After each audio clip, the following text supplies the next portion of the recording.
Good morning. कसे आहे सगळे? आज महालक्ष्मी येणार. एकदा गावाच्या बाहेर एक मंदिर असतं. त्या मंदिरात दोघं मित्र परिसरात गप्पा मारत बसले असतात.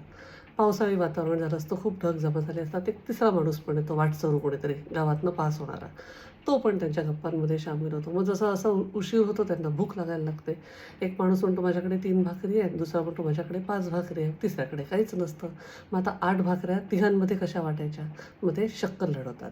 म्हणतात आपण एक काम करू, प्रत्येक भाकरीच्या 3-3 तुकडे करू आणि ते तुकडे होतील 24 आणि मग प्रत्येकाला 8-8 तुकडे आले की इक्वल डिस्ट्रिब्युशन होईल. हॅप्पी होतात ते. 3 आणि 5च्या अशा 24 तुकड्यांना 8मध्ये डिव्हाईड करून ते खातात आणि झोपी जातात. सकाळी उठल्यानंतर तो जो वाटसरू आलेला असतो, तो त्यांनी काल भाकरीच्या तुकडा दिल्या त्याच्याबद्दल प्रेम व्यक्त करायचं म्हणून 8 सोन्याच्या मोहरा यांना देतो आणि चालला जातो. आता तो जो 5 भाकरी देणारा असतो आणि 3 भाकरी देणारा असतो, त्या दोघांमध्ये अशी चर्चा सुरू होते. तो तो 5वाला म्हणतो तू 4 ठेव, मी 4 ठेवतो. 3वाला म्हणतो नाही, मी 3च भाकऱ्या दिल्यात तर मी 3 ठेवतो, तू 5 ठेव. तेवढ्यात तिकडनं गुरुजी येतात. ते म्हणतात, काय झालं? ते सांगतात असं असं झालं. तर तुम्हीच सांगा, योग्य निर्णय द्या. गुरुजी म्हणतात त्या मोहरा तुम्ही माझ्याकडे ठेवा, मी उद्या सकाळी तुम्हाला निर्णय देतो. ते म्हणतात ठीक आहे. गुरुजी विचार करतो, खूप विचार करतो. त्याला तेच वाटत असतं की ज्याच्या 3 भाकऱ्या आहेत त्याला 3 गेल्या पाहिजे मोहरा आणि ज्याच्या 5 भाकऱ्या आहेत त्याला 5 गेल्या पाहिजे. हे दोघं कसे 4-4 म्हणजे तू जास्त ठेव, तू जास्त ठेववर कसे काय आले? विचार करता करता त्याला गाढ झोप लागते आणि स्वप्नात त्याच्या देव येतो. तो देवाला विचारतो की हे असं असं असं असं आहे, पण मला असं वाटतं की 3 आणि 5 अशी विभागणी झाली पाहिजे.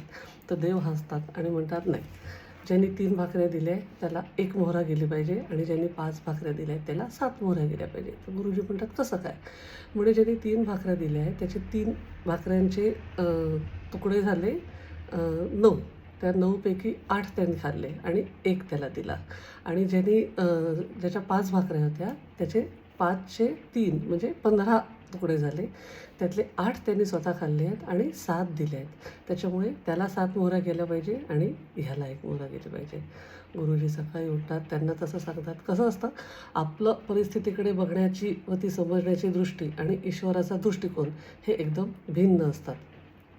आपण ईश्वराची न्यायलीला जाणण्यात, समजण्यात अज्ञानी असतो. आपण आपल्या त्यागाचे गुणगान करतो, पण ईश्वर आपल्या त्यागाची तुलना आपले भोग आणि कर्म याच्याशी करून यथोचित निर्णय घेत असतो.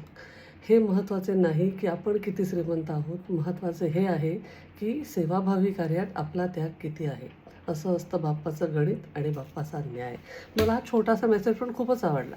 आता छान गौरी गणपती छान पूजन करायचं सगळ्यांनी, मस्त राहायचं सगळ्यांबरोबर आनंदाने प्रेमाने, घरातलं वातावरण. प्रत्येकाला आपण किती देतो आहे याच्याप्रमाणे सगळं त्याला त्याच्या लाईफमध्ये मिळत असतं. त्याच्यामुळे द्यायची वृत्ती ठेवायची. Stay bless. I love you all. Life is beautiful.